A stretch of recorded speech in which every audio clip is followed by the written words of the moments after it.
What's up, ex-drinking buddies? Thank you so much for tuning in. This is a great episode, the three-peat for Marcus Crespo. He came in, batted a little cleanup while Savannah and I are in the middle of the move. Wanted to get this episode out to you. Thank you again so much for listening. Subscribe on Patreon, patreon.com/Brennan Tassif. Check out the merch store, brennantcomedy.com/merch store, and enjoy the episode. Grab me a beer and grab me a coke. We bout to sit for an hour, bullshit and tell jokes. And please don't mix it up, cause he done sobered up. Brennan T Comedy on your social media feeds. And Brennan Tassif is your ex drinking buddy. Brennan Tassif is your ex drinking buddy. Brennan Tassif is your ex drinking buddy. Brennan Tassif is your ex drinking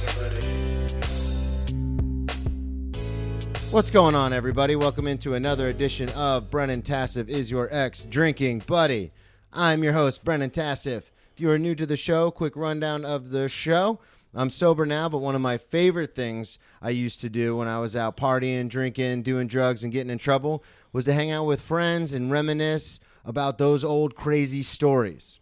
Again, I am sober now, but that's still one of my favorite things to do. Every week, I will normally be joined by a guest. This week is no different. The return of Bravo 5 himself, the Gummy Bear Gangster, ladies and gentlemen, Marcus Crespo. How's everyone doing again? Yes. And the crowd goes wild. Open this pit up. Open this fucking pit up. Marcus is back. Go ahead, plug everything up front. This will come out Wednesday, so the beginning of August. So let everybody know where you're going to be at. Beginning of August. Beginning of August. Let's see. I'm trying to remember show wise. Well, you do have shows coming up, right? I got shows coming up. You're fully booked in August, aren't you? I'm pretty full, and I got a Atlanta run at the end of August. I'm building right now. Okay. So we'll let everybody know where they can find you, so that way they can. You don't have to promote the dates here if you don't have them. But yeah, I don't want to look at the phone. Marcus Crespo Besto, pretty much, or Boom. M Crespo Besto, on pretty much all platforms. You know, all social media. Yeah. Marcus Crespo Besto. Besto, Besto. Boom. Well, okay, yeah. The listeners are familiar. They are initiated with you, Marcus. You've been on the show a couple times. You have your own bonus episode, too. Yeah. You are you are my best friend in Jacksonville and in comedy. Yeah, so man. I love having you on. This will be the last time that we get to... Bold City Bruisers, baby. Hell yeah. This will be the last time that we get to do this for a little while. Yeah. Just because everyone's probably sick of hearing about it, but the big move. Life, man. Yeah. Yeah. It is weird, though, because I've been talking about the move for the last, 2 months, and we're still no, we still have, a few more days before we actually go. I mean, but you know, it was last year was a completely side rail thing, you know? Yeah, that's true. Last year. Yeah. So. So there are a few things I do want to enlighten the listeners about since you've been on last. So the last time you were on a regular episode was during the holidays. Yeah. And we talked about your adventures as a mall security officer and kind of the Black Friday events and different things you've seen during the holiday time and the craziness. Because you don't really drink a lot. That was a thing. You used to never really drink at shows. You never really got too wild and crazy. But plot twist for the listeners... That has changed in the past a little bit 6 months or so. Yeah, it's changed because I spent most people's trajectory is they spend most of their 20s getting wild. Yeah, I've spent all of my 20s in responsibility and stability, working jobs where piss tests and stuff are a common thing. Yeah, working security, so I always have to be alert. So I didn't have the opportunity to get drunk. I worked nights too, so that was another thing, and then comedy. Yeah. So just playing it safe. So now, I'm past. I didn't even think about that. That's funny because you got your excitement in your 20s by beating up people at the mall, doing that stuff. That's where your fun came from. Yeah, my fun came from my weird job. Everyone gets, because most people have a corporate job. That's what I was gonna say. Is most people have a shit job in an office, and then they're like, fuck this, I'm going to go blow off some steam after work at happy hour. But you're this is my happy hour. Yeah, so it was weird because I wasn't getting paid a lot to do that, but I was getting to do something that a lot of people, because you don't get to fight people at E-Trade. You know? You're not at Fidelity who wants some? Yeah. guess what? You beat me. I give you my stock options. Yeah. You know, like, yeah, that would be great. Yeah, honestly, I wish they had that. Like it was like an old bit I was trying to work on. I couldn't figure it out, and I'll probably figure it out now, riffing on its episode. But just I don't know why they're restricting steroids. We need more steroids and everything. Just how cool it would be in the copy room. It's just everyone's. We're at a toner. Yeah. Get more toner. Yeah. But so also I wouldn't say I'm on a quest to find peace, but I'm past mid-30s, 36, so I'm just trying to relax, man. Just trying to relax, have a good time, have fun, do stuff I was 28 when I had my first drink. Okay. Oh, we didn't know that about you. Yeah, most people are done by then. Yeah. I'm just getting started. I was 3 years out of rehab by then. Yeah, see, exactly. Yeah. Most people have that first. That reminds me of I think I was with you when I came up with the bit because I was telling you I had a guy come into the restaurant and I tried to rework it into a bit, but he came into the restaurant and the family was celebrating. Yeah. And this goes back to your point on what you were talking about earlier about the corporate job. Yeah. And it's his parents and his grandpa and his wife and everybody. And I'm like, oh, what are we celebrating tonight? And he's like, oh, we just got married and we're buying a house and we're expecting our first child. And I was like, oh, congratulations. And then the dad was like, yeah, can you believe it? He's only 25. And my very first thought was, I was in rehab at 25. So one of us is living our best life, but I'm not sure which one it is. It depends on what lifestyle you grew up in. And that's the punchline of the joke, but the whole thing is I can't tell who's doing this right because I obviously had a lot more fun. Yeah. But he's in a lot better situation. So well, that's pretty much us in comedy. Outside of what you do for your day job, we don't make a lot of money doing this shit. Yeah, exactly. But we live what people view as the dream. Yeah. It's such a weird thing. Yeah, and so that goes back to what you were saying about the whole you're working at the mall, you're not making a ton of money, but you're having a good time doing it, and then you don't drink because you gotta, your life is literally on the line every day. And for those of you who think I'm kidding, go back and listen to the episode where we talk about Regency Square Mall, or just Google Regency Square Mall. Yeah, I got pictures on my phone of me doing I screenshot it. I took a picture of the surveillance video, and I still have it. It's of me doing triage, just blood all over around the lady getting shot. Yeah, so I'll show you after we wrap, man. But yeah, it's I was gonna make a post some post about comedy, finances, blah blah, that whole thing. But I don't have to deal with this. Yeah, exactly. And it's not a requirement to deal with that. Yeah. I mean, honestly, it shouldn't have been a requirement then, but that was the nature of that particular location. Yeah, for sure. And so you have your first drink at 28. Yeah. And where were you? What was that about? Were you so when I had my first drink, I was 17, but I was at a party and I didn't like to drink. I hadn't drank, but I didn't like what drinking did to people around me. Yeah. So I was I'm just never going to drink. So I had one Smirnoff Ice at this party. Was it a situation like that, or were you out to get I think for blood? I think I was at a theme park or something. Okay. Yeah.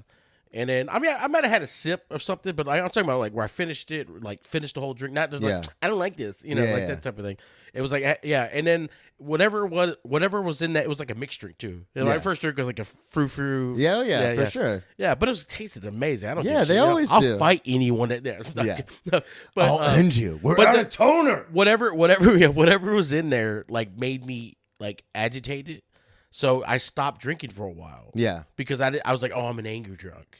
And it was just That's whatever. interesting that you were able to catch that very first time. Yeah. And I only say that because I'm life of the party drunk. Yeah. But then I cross a line where I become angry drunk when I get too drunk. So there's this common saying amongst people who I used to drink with where it's, you can tell Brennan's really fucked up because he's just sitting there not saying anything, with a scowl on his face. Gotcha. That's when I've gone. Yeah. So I'll do 1 or 2 shots and be like, yo, let's party. And everyone's like, man, you're wasted. It's no. He's not. He's wasted when he's sitting there. You should have had a phrase drink till I'm antisocial. Yeah, exactly. But so you were able to have one drink and then just kind of feel oh, this makes me on edge. Yeah. Well, also I was in a relationship, so it's that reminder of hey, you're. I don't like how you're acting right now. That type of thing, and it was oh, gotcha. All right, this makes sense. So how long did you stop drinking for? After the breakup, then. like I went to a party one time, a comic party, and they still talk about it. This is how infrequently I drink and get high. Is I went to one party where they made Rummy Bears for me, and they let me crash, and I ended up like sleeping outside on a. I'm going to assume I know what a Rummy Bear is. It's Rummy Bear Jell-O shot. No, Rummy Bear is gummy bears soaked in rum. Okay, that's what I figured. Yeah. Oh yeah. So that was like the luring thing. They're like, "Hey, come over. We'll let you crash." And we made Rummy Bears. And I was like, I don't drink. We're like, "Yeah, but you could." Yeah, like, right. Like there's nothing against it. And it was like this big thing. They really wanted to see Crespo drunk. Oh, really? And yeah. Sometimes I've been around people like that. Like when I was sober and then I'd fall off the wagon. Yeah. And they'd be like, I just want to get fucked up with you. You seem like you have all these crazy stories. It seems like it'd be so much fun. It's like, I don't think you want to ride that train. Like, And so, I got blitz, man. I got super high, got super drunk. I ended up sleeping on a lawn chair by the pool. And it was weird because I remember because there was a female comic next to me, and I'm like, did we sleep together? Like technically, yeah. I mean, no, I wasn't sure. I was like, what happened? Yeah, because were so. But it was just like nothing happened. It was just like it was very interesting. And how far after the breakup was it? So how old are you when this happens? I'm wanting to say early 30s. Yeah, like 31 maybe, something like that. Okay. Yeah. So and then honestly, in between that, just very infrequently, because I did a lot of driving. So in high school I was part of SAD, Students Against Drunk Driving. Yeah. So I was like still very like cognizant of that kind of stuff. I've pushed the limits of that a little bit. Recently. Yeah. Well, that's what we are going to get into that later about. Yeah. The new and improved Marcus Crespo. I don't know about improved. But I mean, I've been having a lot of fun with my drinking. I've been having some pretty cool experiences, like meeting cool ladies. Yeah, like for sure. Like my most recent one was maybe 2 Fridays ago. It was the last Hyperion show. Okay, yeah. So that was the one that I was on. No. I'm sorry, the Hyperion, not Flamingo. Yeah. So that would have been like the 13th or something like that. Yeah, it was like 2 weeks ago. Yeah, 2 weeks ago was like my last like cool like drinking experience. I wasn't on the show, and then but I came out to support, and everyone, it was comics from all over the place. It was like Tampa, Gainesville. Dylan was back in town and stuff like that. Dylan Jarbo is a Jacksonville-based comic. We don't talk about Dylan Jarbo on this podcast because I asked him 3 times to do it, and he's always just like, "Oh, I got something going on." So he who should not be named was. No, I love Dylan, but it's just one of those things where he's kind of loosey goosey. Yeah. So it's like I remember when I first started doing the show, he asked to be on it, and I was like, all right, cool. But then he moved to Austin, obviously for comedy, and every time he's been back in town, I'm like, hey, do you want to do the show? Yeah. And I think he works remotely for his job, so he's like, oh, I got to work, or I got to do this, or I got to do that. So I was just like, all right, man, whatever, fine.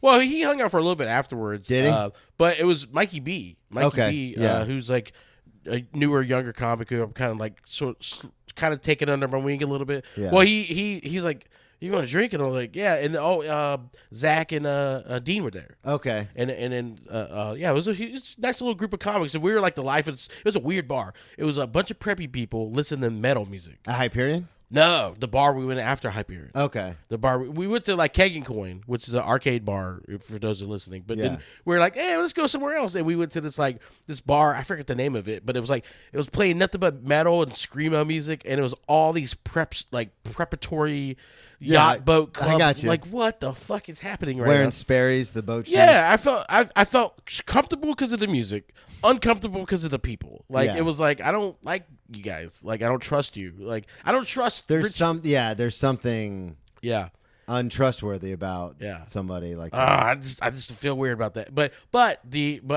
Mikey got started like, hey, you want this shot? And I'm like, I don't know what it is. Cheers, and boom. And one shot was like an espresso thing or something. I don't remember. Well, wow, now I'm like, oh, cool, I like this song. Yeah. And I look and I see this really cute blue-eyed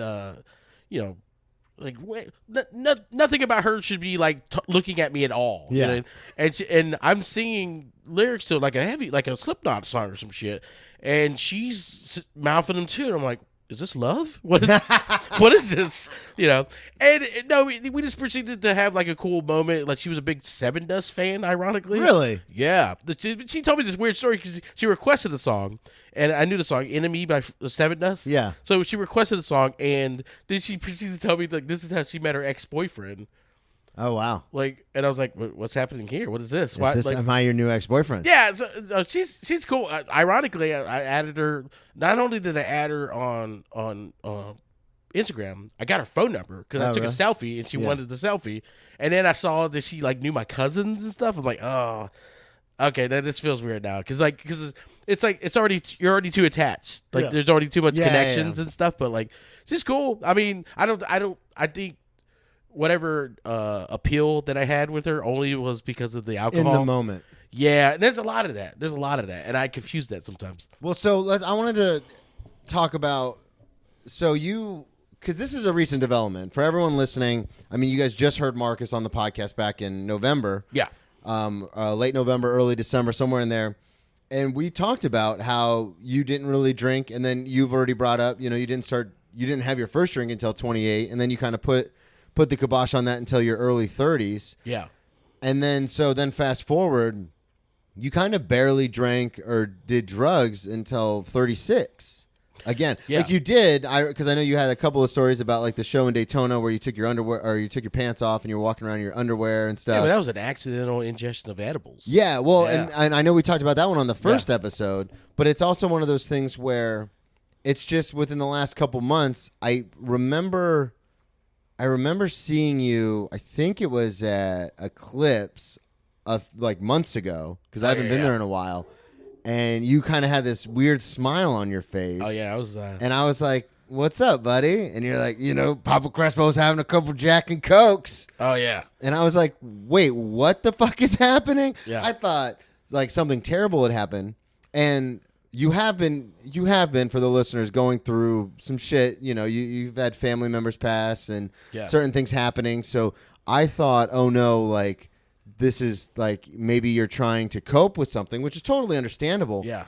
But it's to your point, it was just one of those things where you were like, no, like I'm in my mid to late 30s now. I barely ever drank. I barely ever did any of that stuff in my 20s, and now I'm just having a good time. Yeah. So it's been fun to watch. I mean, there has been a couple moments where I'm like, hey, like you good? Yeah. But for the most part, it's been just fun. Like you start dancing and like talking to random people just out of nowhere. Well, honestly, I didn't realize like because I do stand up. I've been doing it for a long time. Like so, in a lot of people's minds, and even in my mind, I've tricked myself into thinking that I'm an extroverted person. Yeah. I'm not. You're not. What is the term? It's an extroverted introvert is what I am. Is like I'm capable of mingling, but if there's a situation, usually involving women, where I'm like not comfortable, I turn into a shy fourth grader. Yeah. And like being asked to do math questions. I'm like, so like, and another thing is like, I was wondering why I was like feeling all these weird like feelings about like just all kinds of stuff, loneliness and stuff. And it was just like the COVID stuff. The COVID thing really affected me mentally because, because like all my social interactions were all comedy related. And then all that was gone. All my social interactions, other than like when we went to wrestling, but even before that, it was just my family and me, and that was it. Yeah, you don't realize, because you and I are so passionate about comedy and doing stand-up. Yeah. You don't realize how much of your life it is until it's either A, gone, or B, like in my case, when I'm in an argument with a certain someone and I'm like, I don't do anything like for myself. Yeah. And then they're like, you go out all the time. And it's like, yeah, but that's always for comedy. Which again, like I'm going out and hanging out with my friends, but it's also the aspect of networking and like getting booked and doing stuff like that. So it's like I thought about it and I was like, I haven't gone out just to like hang out with friends. Yeah. In almost 2 years because of the COVID. I mean, since the AEW stuff. So about a year and a half. And it was so crazy to me because it's like, I go and do shows and hang out with friends technically, but it's like when comedy was gone, like none of us really hung out. No. So it's like one of those weird things where it's like, oh yeah, like especially during COVID and like I said, if you just sit back and think about it, you're like, all of my interactions are work related, be it comedy or the restaurant or, you know what I mean? Yeah. And I don't talk to anybody at the gym. So it's like, those are the only 3 things I do in my life. Yeah. So for you, I couldn't imagine how hard it would be to just be like, oh yeah, you know this thing you've been doing for 10 years and you're getting really good at and you're performing all over the country? Yeah, that's gone now. Yeah, and I didn't think about that until like very recently. Like I was just thinking about like certain interactions with certain like friendships and friendship groups and people. Like there's some people that I was really good friends with that I barely talk to now because of COVID. Their lives, their trajectory went differently. Yeah, and stuff. And also I was thinking about before lockdown, like how I was so focused on comedy that I even sabotaged like attempts at like relationships and happiness. And then seeing that gone, you're like, oh, what do I have? Oh, fuck. Oh, I got to do stop motion now? Like, you know. You did get into stop motion. I got the stop motion. I mean, the cool thing about the stop motion was that somehow, it's so weird how you never know your impact on people's lives just by, like this is almost starting to sound like a She Wrote Love on Her Arms type of a promo. Yeah, right. But you never know your impact on people's lives. Like when I was just like, I got to focus my creative energy somewhere, and I didn't want to do sketches because I just didn't feel funny like that. Yeah, and I wanted to go into something else. I wanted to like write scripts, but my ADHD doesn't work that way, you know. So I was like, oh, let me do the stop motion stuff. I did stop motion because I used to do that years ago. Yeah, and I started just posting it. And then one of my friends, Joan, former comic out of Gainesville, she like loved it. And she still does stop motion and like art based around stop motion to this day. Oh, really? Yeah. Oh, that's cool. Yeah. So it's pretty neat. That's definitely something I learned with the podcast is you don't really realize because the internet can go anywhere, and you don't really realize, oh, anyone can access this. There have been times where, and I think I brought this up before, but where I've walked into like a place that I frequent, and then like the person behind the counter is like, hey man, I started listening to the podcast, like it's awesome. And I'm like, I didn't even realize you knew I did comedy. Yeah. But it's one of those things where it's like, you know, you introduce yourself if it's somewhere you go a lot, and then, you know, they look you up on Instagram. The next thing you know, it's like, oh, they see the clips, and so they start listening. Yeah. And I've had that happen a few times. I know at Rain Dogs, I always joke about listen to the podcast right before I get off stage. Yeah. And I jokingly said that the last time I went up at Rain Dogs, and like 2 people in the front were like, yeah, we started listening because they're regulars at Rain Dogs and they come there all the time. And I was like, oh, that's bananas. Like, and here's another thing is because I do philosophy with Dan. Yeah, Philosophy. Check that out on YouTube. And there's other podcasts that are in the city. But you've been probably the most consistent. Yeah. Definitely most in Jacksonville, for sure. Like of our other people I know that do podcasts, you've definitely been the most consistent, you know, plug in on all platforms, you know, that I've seen and stuff like that. And you have your other podcasts that you're attached to that you plug. Yeah. And so it's the thing is like you know, it's an influential thing because I notice other people have been interested in wanting to do podcasts afterwards.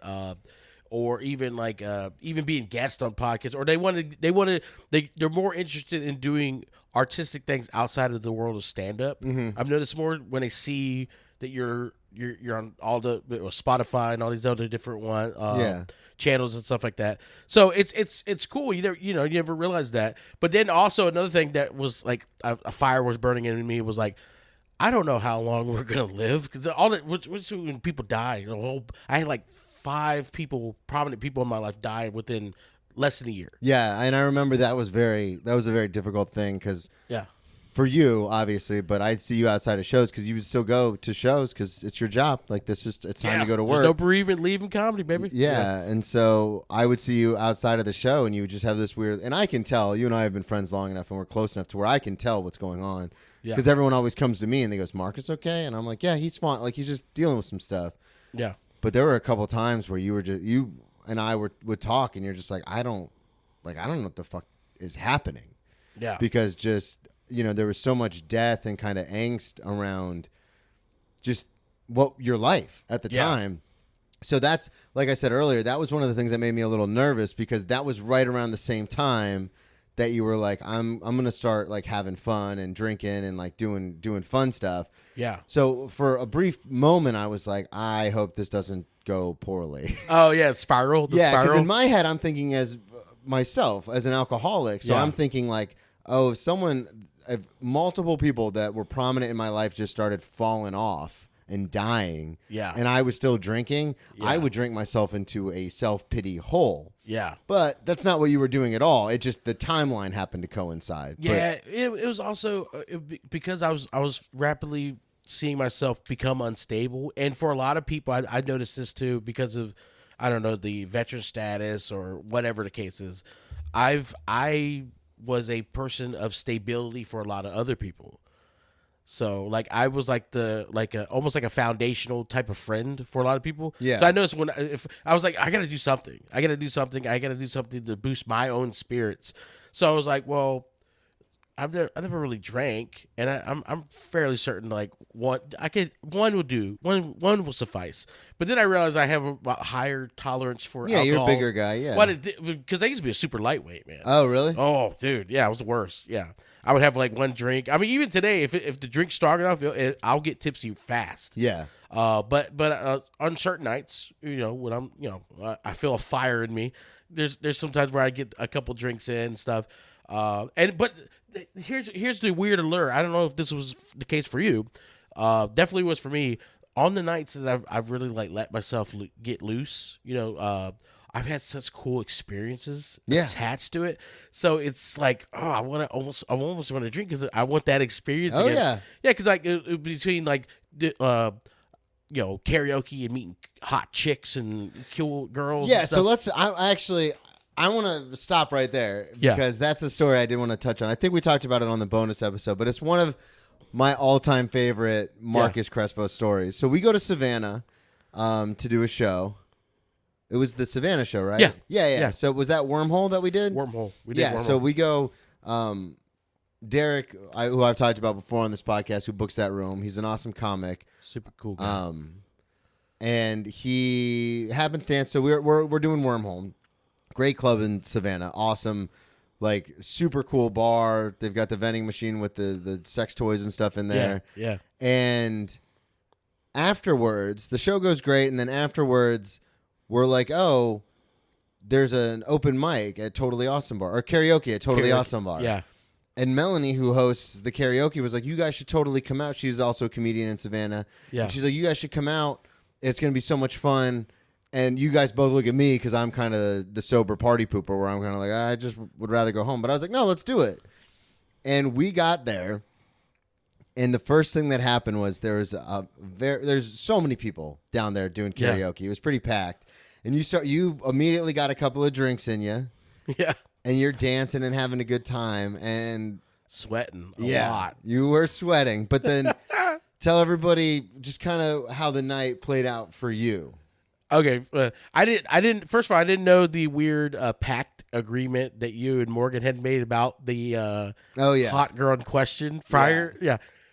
So I didn't know about that, but for those that Morgan and I made a joke where this very attractive person walked by, and Morgan has this whole bit about being bi, and I looked at her and obviously kidding, but I looked at her and I was just like, don't even think about it. Yeah, like I'm gonna flirt with her, and then Morgan was like, no, I'm gonna flirt with her, and literally we look up across the bar within 3 minutes, and she was like talking with Marcus, and we were like, the fuck just happened? Yeah, dude. It was you see, and that's the weird thing. So I had a couple drinks in me. I was having a lot of fun at karaoke. I didn't care about nothing. You did a heavy metal rendition of I Want It That Way by the Backstreet Boys. Yeah. That's like my go-to now. Yeah. Like if I'm feeling the spirit, sometimes I don't feel it.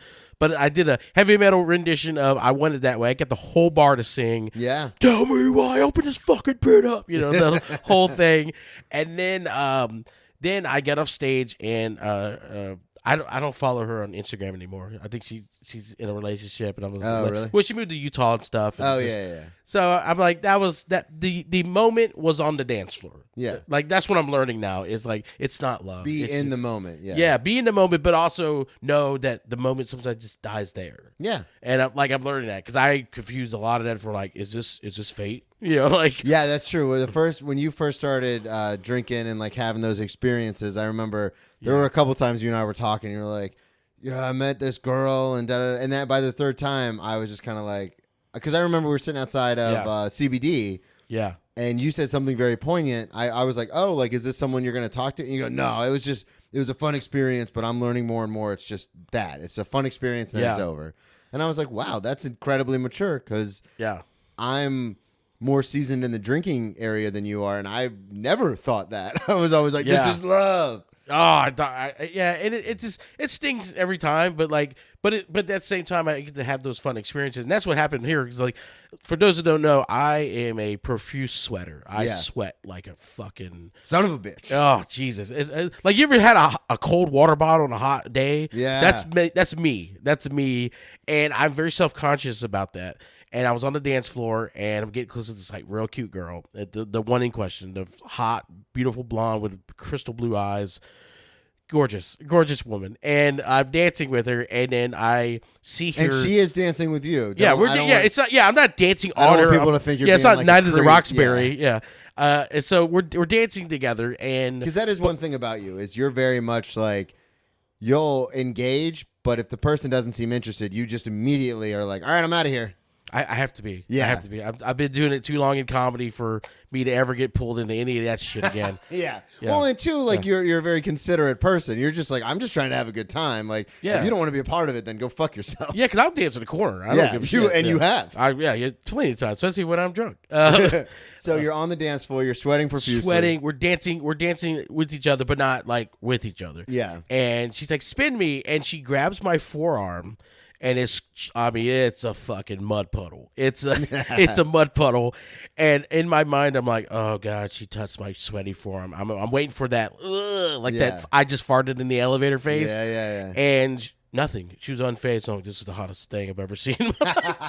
This is so sexy. It's weird how that can like just a little compassion or a little bit of I know sometimes the most attractive thing a person can do is just be cool with like something you do. Yeah. You know, that you maybe in the past were self-conscious about or something like that. Like, because I joke about this on stage, but I used to be really fat and then I got in shape and then I got really fat again and then I got in shape. And then, so I've got like, loose skin and stuff like that. And that's something I'm incredibly self-conscious about. Like, especially in newer relationships and stuff like that, is taking my shirt off. Yeah.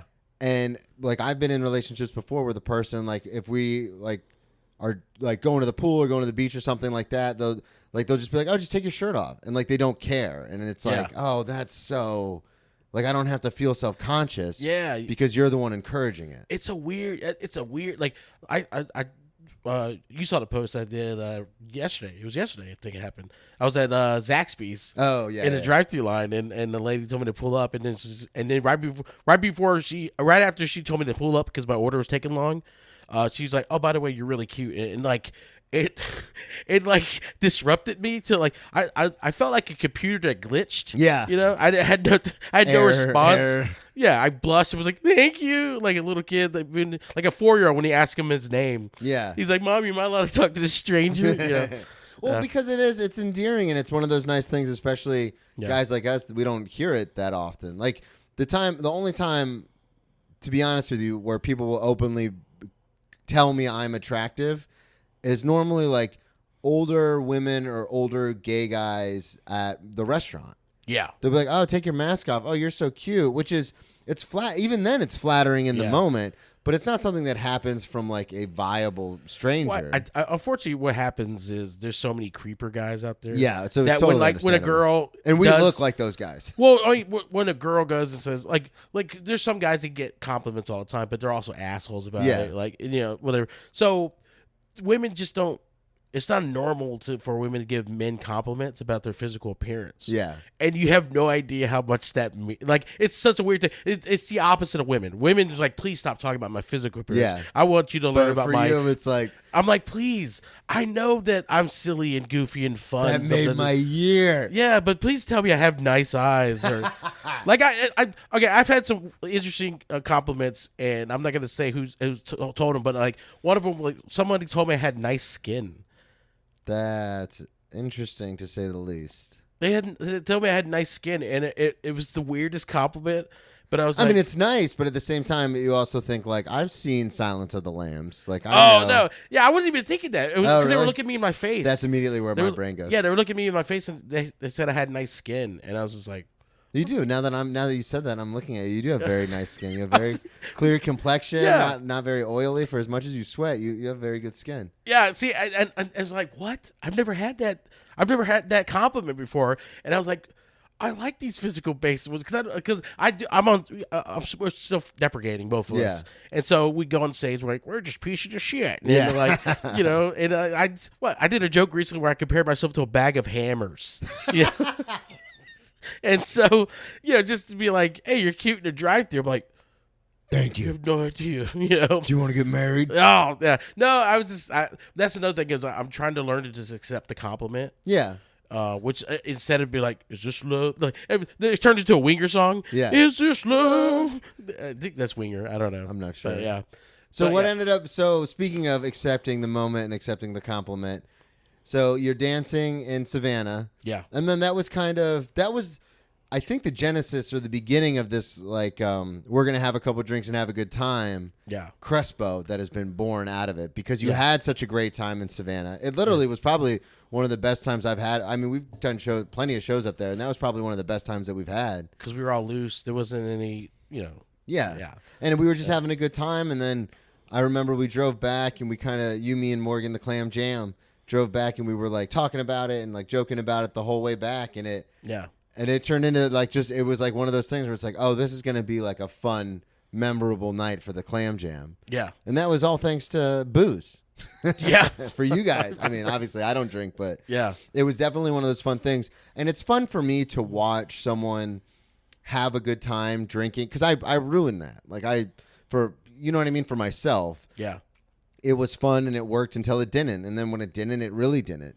So it's actually, and you can call it romanticizing the past, or you can call it like, living in the past or whatever. But it's a lot of fun for me to see a friend that I'm really close with, who I know sometimes can be introverted. Like you and I both, we're on stage and people think we're like this super outgoing, like let's party kind of people. Yeah.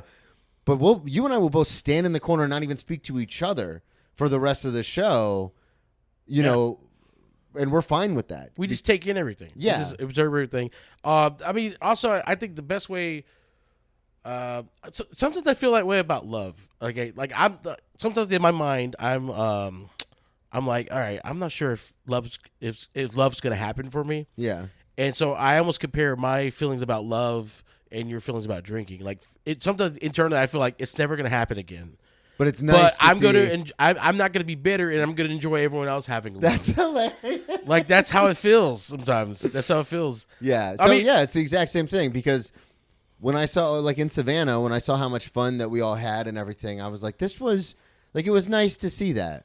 It's nice to see that dealing in the meetings that I go to and talking with the people I talk to and the people I sponsor and all this kind of stuff. It's one of those things where it's like it's always so negative. Yeah. And it should be because I've destroyed my life with alcohol. So it was always so negative the last 8 years since I came here for rehab. It's always such a negative connotation. So it is genuinely, from the bottom of my heart, it's fun to see you or people I know like have a couple of drinks and just have a great time. Yeah. Now, I have been around people, especially in the restaurant, where I've had guests that drink too much and then they become aggressive and rude. Yeah. And I'm like, oh, yeah, you might, I know a place we meet every day at noon. They're really nice people. You should come join us kind of thing.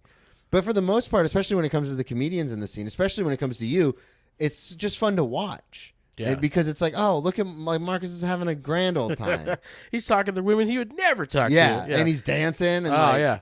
And that's another thing. Dancing, oh my God, dancing. I didn't realize how much dancing is like a magnet. Yeah. Like they talk about nice clothes and money and cologne and jewelry. No, they're dancing. Or as Will Blaylock says, jury. Yeah.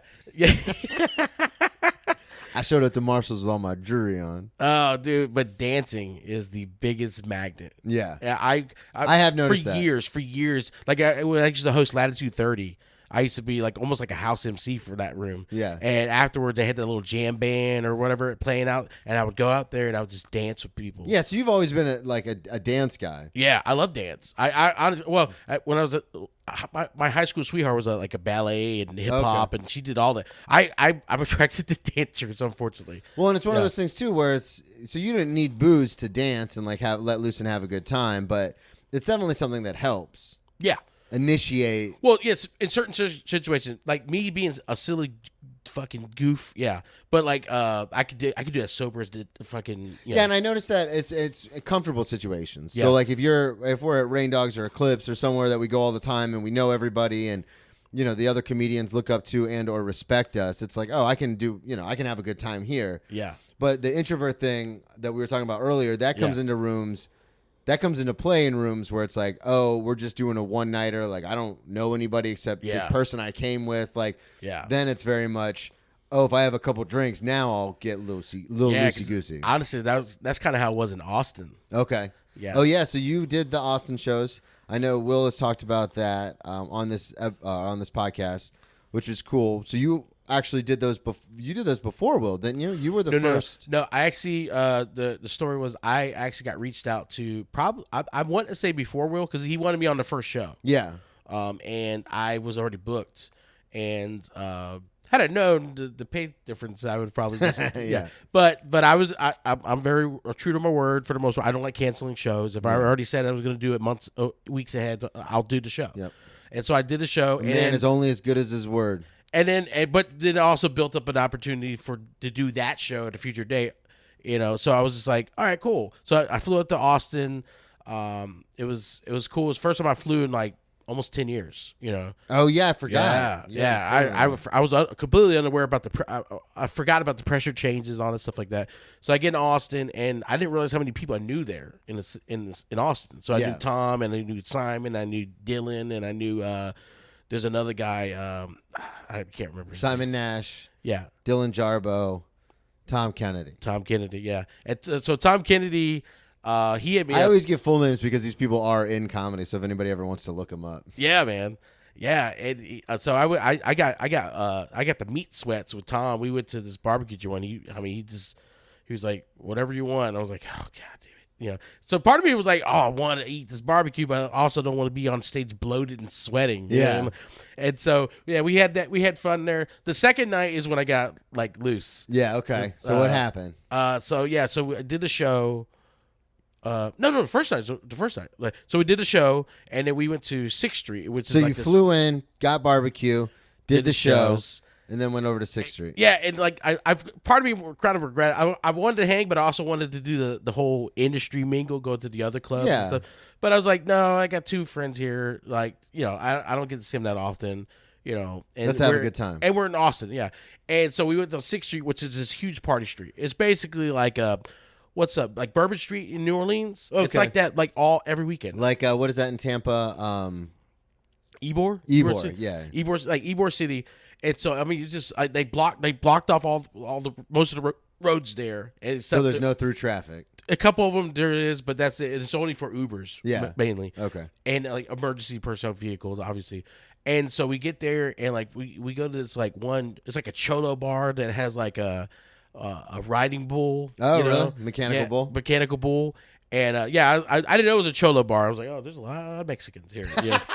And then I was like, I think this is a race that I noticed that there's a lot of Mexicans here. Well, depending on what part of the country you're in, most people might mistake you as Mexican. Yeah. Oh, yeah. Because I'm ethnically diverse, by the way, for people that listen and think I'm being a racist. Yeah, because you're Filipino, Puerto Rican. Oh, dude, it's an unbelievable diverse. Because I did a 23andMe thing, and it's like you got a lot back. They're like, "What aren't you?" You know, exactly. That's pretty much what our results were. But I get there and like, so I got a green tea shot, something else I don't remember. Then we go across the street to this like rooftop bar thing, and it had like a costume party going on that wrapped up. So now it's just us, like all kind of various levels of tipsy, all mingling with people in costumes. Oh wow, that's it was cool. And then I wanted to get a piece of pizza, and I didn't know that this line. I thought this line was going to a bar. This line was going into the pizza shop. It was like all the way in the middle of the street. Oh wow! And so I'm like, I don't know. A lot of people had the same idea. Yeah, we're all drunk. We need to get some pizza food in our system. So now I don't want to wait in this line. And then it's getting close to closing time for a lot of the bars. So the guy wouldn't let me back up to the rooftop bar with friends. Shit. Yeah. He goes, we were about to close. So they're going to come out. And I'm like, I'm already tipsy, and I'm not trying to fight a bouncer. Yeah. In a city that you're not. To hang out for 10 minutes and then come back down. You know what I mean? So now I'm in the middle of the street, and I'm just like by myself. And I don't know if you saw the TikTok. I saw this. That is where I am just like, all right, I'm just gonna enjoy my time here in the middle of the street. And so I'm doing take a picture of me by the fire. There's the fire truck, like I'm posing by the fire truck, and then I'm like dancing with strangers and stuff. And then so that's what I saw. Wasn't it? Where you were like dancing. Like by yourself in the middle of the street, and then they started recording you on their phone. Yeah, because I had nothing else to do. Yeah, and I didn't want to wait in that atrocious line for pizza, and I didn't want tacos and stuff because I had booze and burritos. This is a bad next morning. Oh yeah, that's the bubble guts for sure. Oh, that's a spackle situation. That's gross. Yeah, so I'm just in the middle of the street dancing and like stuff, and then. And then what was not seen on camera, once everyone left, everyone dispersed. Dylan left and Tom left. My hotel was like right around the corner. Oh, wow. That's super cool. Yeah, that's why I got hammered. Yeah. So I was heading back to my hotel, and there's like this hot Puerto Rican girl. And I'm tipsy, so I'm way looser. And I'm like, yo, mama, what's up? I'm talking to her like I would never talk to I have never heard you say, yo, mama, what's up? I was like, and she goes, for a decade. No, and it gets crazier. It gets crazier than that. So I'm talking to her, and she's like biting. She's biting. So we're walking and talking back to my hotel. I didn't know she had valet parked near my hotel. I thought, she's coming with. She's coming with. Papa Smooth. And then I started talking to her. I'm like, are you single? She's like, no, I'm not seeing anyone at the moment. I'm like, you want to see somebody at the moment? Yeah, you do. Dude, I was way smoother than that. Like, it gets worse.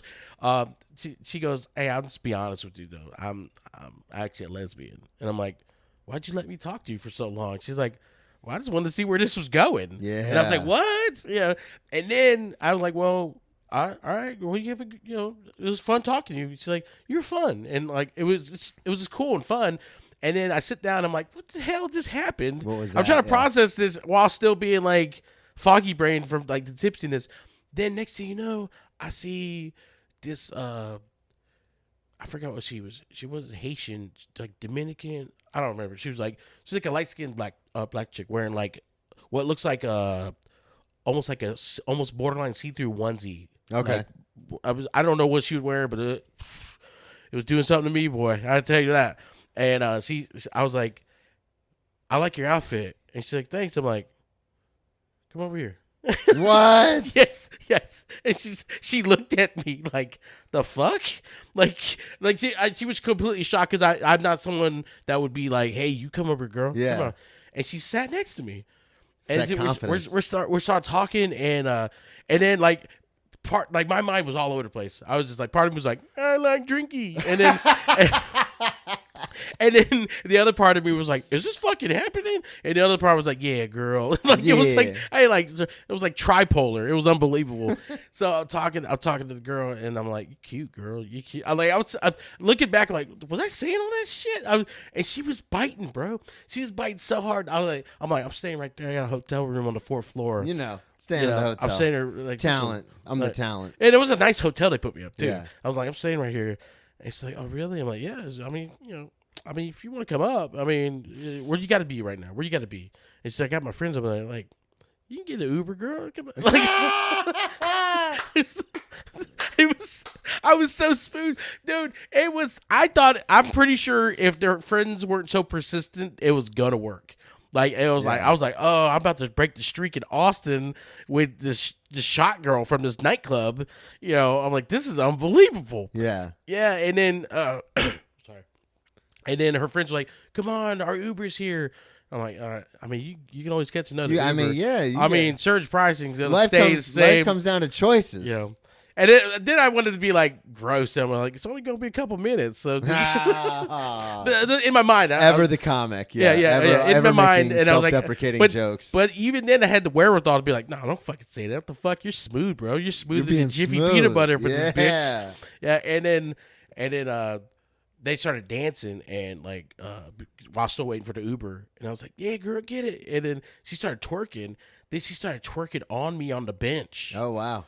Yeah, I mean, just clapping cheeks right in my face and stuff. I was like, this is amazing, And I was like, I wish you didn't have to go with your stupid friends because it's like this is doing something for me. Don't ask me to stand up, like that type of thing. It was, and then she's like, you're smoother than I thought. I'm like, and I didn't know how to respond to that, even drunk. I was just like, yeah. Okay, I was just like, yeah. And then her friends got there, and she got in the Uber, and it was like, you could tell it was like a Vietnam movie in the helicopter. Yeah, and they're like, you're in the helicopter, and they're looking back at you're the soldiers back, you couldn't carry, like, and I was like, what, me? And then I got up from the bench, and I walked around, and I was like looking around, like, anybody else want to come back to the room? Yeah. Does anybody else want to hang out? Anyone else want to? I got a room. It's just me. I'm all by myself. Oh, and then I woke up such a hangover. Yeah, a bad hangover. So I went downstairs and got like some Advil or something from the little lobby thing, and then I had to wash some clothes because the pants I only brought like one pair of pants. The other ones I bought a pair of jeans, and they were like, I didn't realize that I got them from like a thrift store. And I thought they were my size, but I forget about these fucking horse legs that I have. Oh, yeah. They were super tight. So I wanted to wash my pants, and then there was these 2 European girls in there, and I didn't want to be in this. I mean, it was like, honestly, the laundromat, if you expand this out a little bit, like the little laundry room was like a closet. Yeah, so it's like a 10 by 10, almost tiny little room. So I didn't want to be in there stuffed in there, like probably oozing alcohol out of my pores with 2 cute European women only washing panties and stuff. It was weird. It felt weird. And I felt like the bouncer at the saddest nightclub that's ever existed. But yeah, so I mean those are my fun little Well, what ended up happening, I did want to bring, because it has backfired on you. Yeah. Sometimes. So I don't know if we've shared that story on the podcast or not, but I did. Even if we have, I want to talk about it again because it's one of my favorite stories as far as like cringeworthy stories. Okay. Was the trivia situation, the trivia girl. You remember what I'm talking about? Oh, shit. Yeah. I forgot about For everyone listening, Marcus's eyes because this is something that he's tried to forget because it's a terrible experience. I had compartmentalized this into because it's one of my no talking zone. Yeah. No, but this is definitely one of my favorite stories. I'm gonna see if I can try to remember this. I can jog your memory if you'd like. Yeah, jog it as much as you can. Yeah. So Marcus ended up going to. Hang on a second. Somebody just rang my doorbell, and I don't know who that was. I gotta pause this. Actually, I'm just gonna keep it recording. We're good? Yeah, I'm going to keep it recording and I'll just edit it out. Hey, what is it?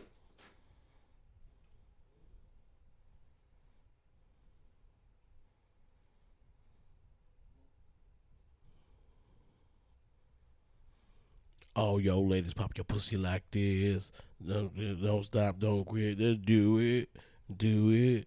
Do it now. Do it good. Pop that pussy just like you should.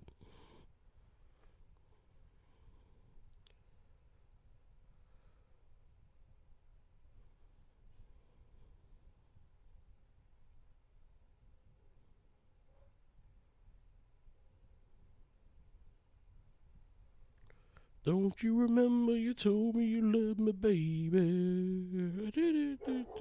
Baby,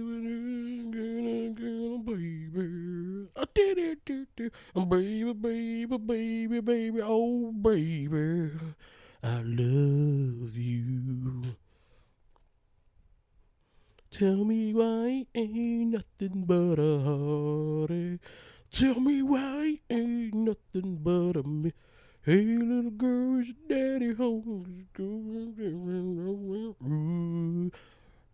I got a bad desire. Ooh, I'm on fire. Oh, fuck. I forgot about that. So you were talking to yourself quite a bit. Yeah. Okay, we're back. Sorry about that, ladies and gentlemen. Had someone come to the door while we were recording. And with the move happening, I didn't know if it was something important, like a package or something. Yeah. I will jog your memory on the situation. Okay, yeah, please. We were, I'm interested to see, I came back into the room and Marcus was just talking to himself, but the recorder was still going. So I'm very interested to see if we're going to leave any of that in. But you had met, you went to one of the bars downtown and you had met this girl doing trivia. And you guys like hit it off, and you played it super cool. Like didn't ask for her number, didn't ask for any of her handles on any social media, and you were just kind of like, yeah, I guess I'll see you when I see you. And she's like, oh, well, you should come to trivia night. Oh no, I met her at Clips. Okay, that's what it was. Okay, yeah. And then and you played it super cool. And then she was like, oh, well, I do this trivia thing every Thursday. I think. I remember this. Yeah, there you go. And then you were like, oh yeah, I'll totally go, because I remember we did a show. And then after the show, I think we were at CBD, and you're like, oh, I'm going to go check out this trivia. Or no, I was at CBD, and I called you. And I was like, hey, where you at? And you go, oh, I'm doing this trivia night thing with this girl. And so that's basically what caught the listeners up to that point. And then what happened? Okay. So, yeah. So when you got there. It was going cool at Eclipse. Didn't get her number. Trivia. I get there, and you text me, and I get to the trivia thing. And it's all these teams. There are all these teams. And they have like a cap on how many people can be in their team. Yeah. Well, she's in a trivia team that's capped out. And you got there late, too. Yeah, I got there late. So they already started, but their team's capped out. So I can't join. So now I am just at the bar watching her play trivia. And she's got a full team. And I'm seeing various people, and there's like guys. It's like mixed bag of people. And I don't know her relationship to any of these guys.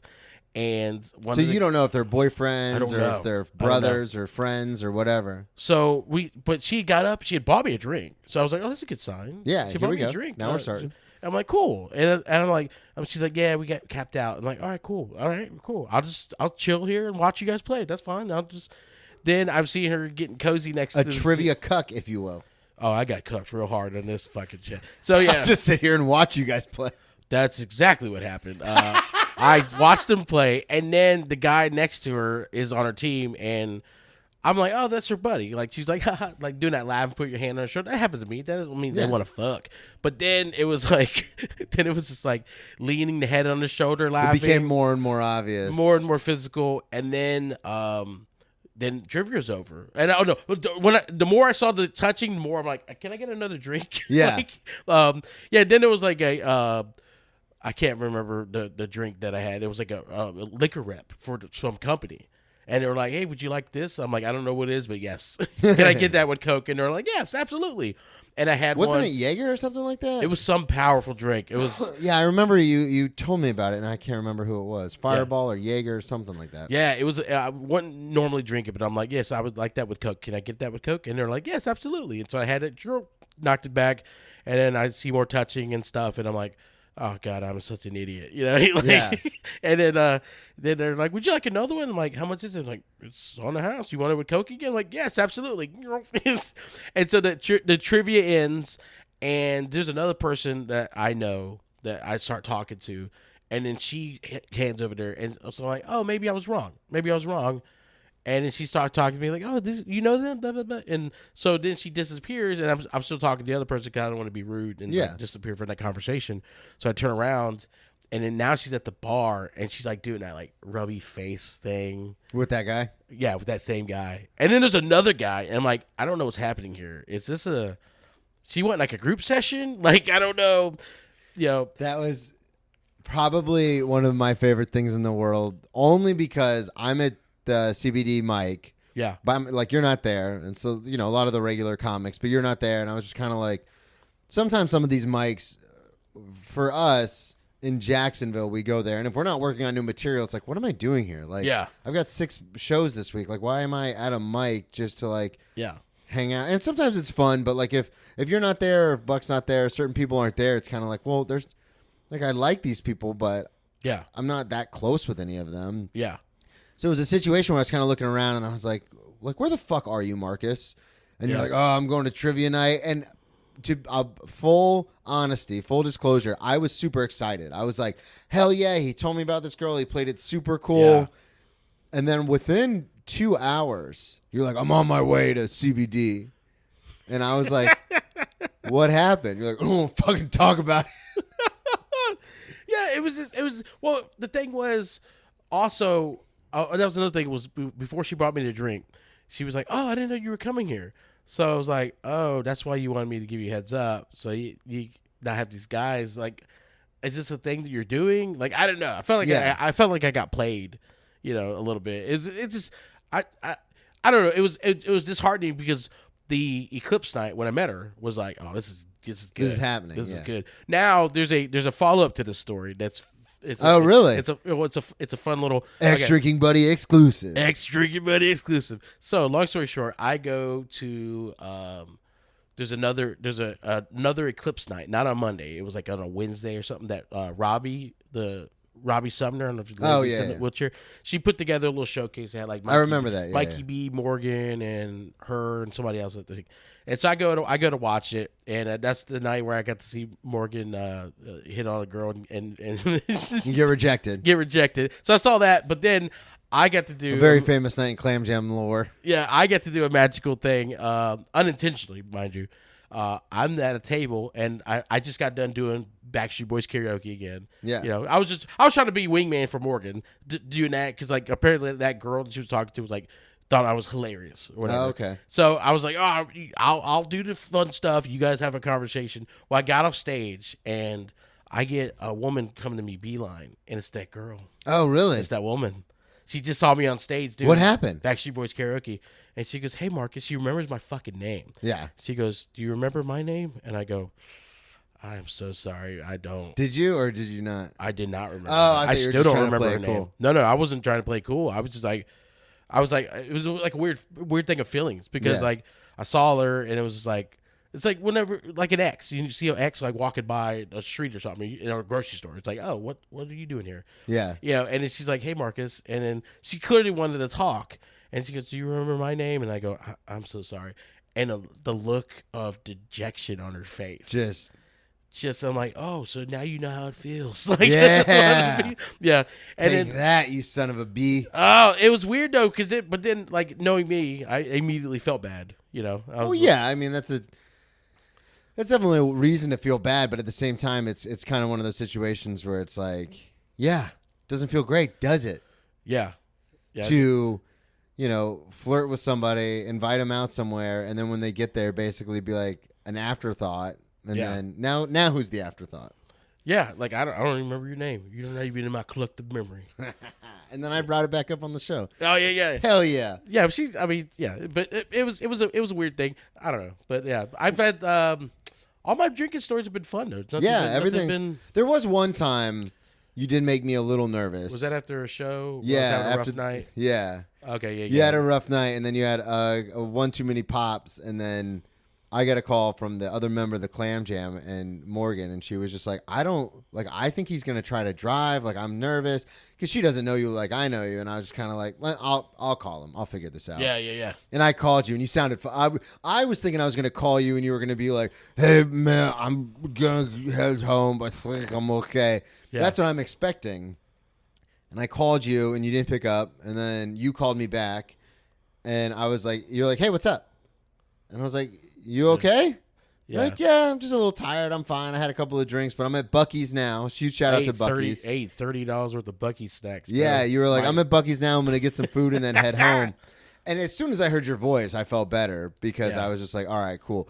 But that was, to be honest with you, that was the one moment that I had been dreading since you started like drinking and having a good time. And you're like, oh, this is a lot of fun. Yeah. Only because I know you and I are both pretty intense guys. So I know how intense we can get about stuff. Well, I had a half bottle of Maker's Mark. Did you? Okay. Yeah, because that was the one time. That was probably the one situation where I was like worried because I was like, fuck, I was hoping to God this wasn't going to happen. And now it's happening. Yeah. Where it's like, who's watching out for Marcus?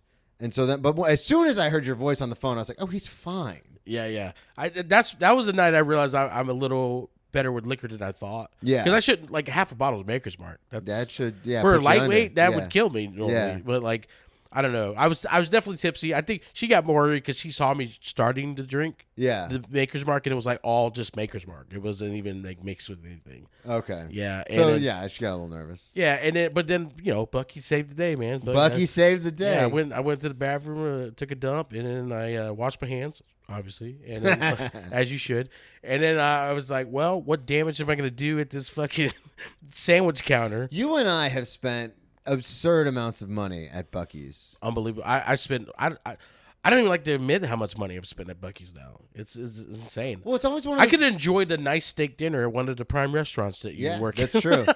It's weird, though. I don't know what they put in their food, like in their pork and stuff. Yeah. But it is so dense because I'm super vain and I'm obsessed with, like, my weight. Yeah. So there are times, because there's a Bucky's on the way to Daytona. So a lot of times we'll stop at that one. And there's one in Daytona. Yeah. So if we're doing a show in St. Augustine or Daytona or Orlando, we always stop at least at one of the Bucky's. Yeah. And there are times where I wake up in the morning and I always weigh myself, and I'll be at like 223. And I'm like, all right, perfect. I'll go to the gym because I go to the gym before I eat. I'll have lunch. And then before the show, I'll weigh myself because that'll dictate what black shirt I'm going to wear, whether it's a tight one or a looser one, depending on how much I'm at. Because if I'm at like 222 or below, I can wear a super tight one and I look good. Yeah. But above that, it's like I got this weird little pouch going on. Yeah. So I stepped on the scale and it was like 221. I was like, perfect, rock and roll, put the tight shirt on, go down there. Mind you, I've only ate one time that whole day. Then on the way home, this has happened like 3 or 4 times. I stop at Bucky's and I get an absurd amount of food. I get like $20-something worth of food. But then I get home and step on the scale and I'm like 234. And I'm like, what the fuck is in that food? Yeah, dude. Because it's like one of those weird things where it's like the sandwiches are good, but they're so big and they're so dense that, and I always have like 1.5 or 2 of them. Yeah. And then I get fries on top of it.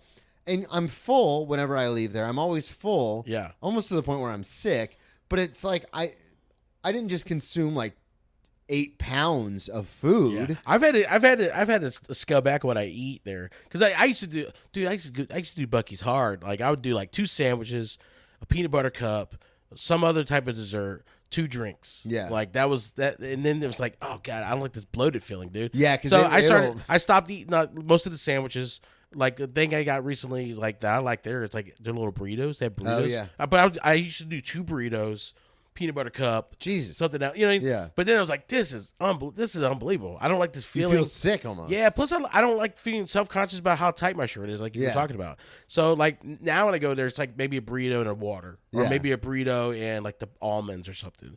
Like I've scaled back on the amount of peanut butter cups I've been taking because I've eaten so many of those. Yeah, that was something you turned me on to, and that's so Savannah really appreciates that because that's one of her favorite things. Oh, whenever I stop at Bucky's, I always make sure to grab a couple of those. They're delicious, but they're probably bad. Oh, terrible. They're so bad. So I read the back label one time, and I was like, how do I eat these? Yeah. Now it's got to the point where those are so bad. Like if I go there, I can't get a sandwich. I got to get that and a water or something. Well, it's weird too because. And this is the last thing we'll talk about because I know you got a show in Tampa you got to get to. But it's also very interesting because, like, there's a part of me who's super vain, like goes to the gym 6 days a week, like watches what I eat, only drinks water, doesn't drink soda. But then there's the comic part of me where after 10 o'clock at night, if I'm not getting ready for bed, I'll go to the gas station or I'll go to Waffle House, and then I just get just disgusting garbage. Yeah. But then I'm always like, how am I so... And I don't know... I've heard like Tom Segura and Burt Kreischer talk about this, more Burt Kreischer, but it's like, how am I so good all day? Yeah. I don't drink anymore. I watch what I eat. I only drink water. Like I do so well throughout the whole day. Then once it hits like 10 or 11, if I'm even remotely hungry, it's ice cream, it's cookies, it's big packs of combos from the gas station. Oh, dude, the pepperoni pizza. Yeah, fuck yeah. You know why? Because the night's made for Sinnin. Yeah, there you go. Why. Beautiful. Yeah. Ladies and gentlemen, thank you so much for listening. I got to write that down. That's going to be the name of the episode. Plug everything one more time, Marcus. Your podcast, your social media, all that. My podcast with Dan Vinci is Foolosophy. You can find it as Foolosophy on Spotify or Foolosophy Comedy on YouTube. And then all my other stuff is Marcus Crespo Besto at Instagram, Twitter, TikTok. I have a TikTok. Fuck yeah, you kill the TikTok. Yeah, it's fun. But and then follow those, and then you catch me on shows. I'm trying to travel more. Hopefully this Delta V shit doesn't, fuck things up. But Yeah, man. Come on now. Come on. The night is made for sinning. Is that what you said? Yeah. Oh, this is going to be great. Thank you again, everybody, so much for listening. Follow me on all social media at Brennan T. Comedy. Check out the other podcast, Cheers from the Press Box, I do with the very talented Joe Dorville, Headphone Joe. Also, BrennanTComedy.com. You can find the merch store there. You can find links to the podcast, upcoming show dates. We're recording this one a little early because I will be in the middle of finishing up the move, and hopefully the next time you hear this, I know I've said this like 3 weeks in a row now, but hopefully the next time you hear my voice, we will be in New York City. Again, subscribe on Patreon, Brennan T. Comedy, or excuse me, patreon.com/Brennan Tassif.